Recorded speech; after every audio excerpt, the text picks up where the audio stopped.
Hello and welcome back. Today we're talking about credit card debt. Reports show that credit card debt on average is as high as it was before the pandemic. So let's talk about this with financial analyst Steve Budin. Thanks for joining us this morning, Steve.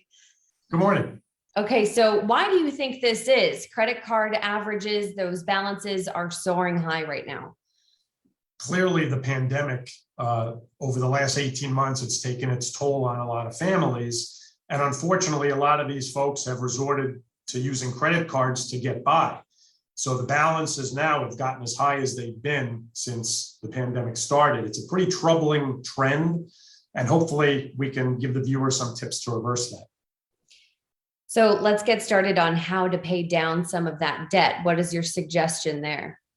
Yeah, some sobering numbers. The average credit card balance right now in this country is about $5,500. But even more scary is the average interest rate on the credit card that you pay is 16%.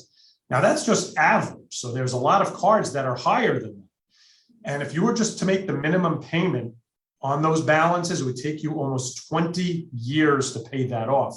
With that comes an enormous stress and a psychological feeling of not being able to get out from that big hole.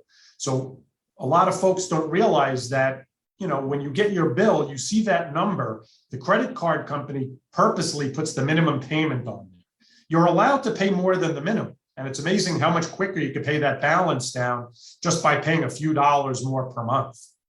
What about the option of transferring your balance to a different card with a different interest rate? Yeah, that's a great idea. And you're beginning to see more and more of those solicitations come out.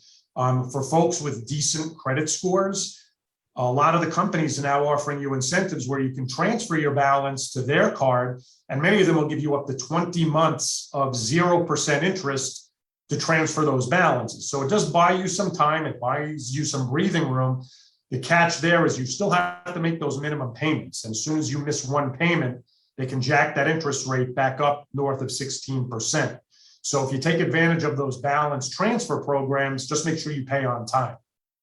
And last question for you, credit counselors. What are the pros and cons of getting some help there? I get asked a lot about this, and there are not-for-profit organizations out there that you can contact, and they'll negotiate better deals on your behalf.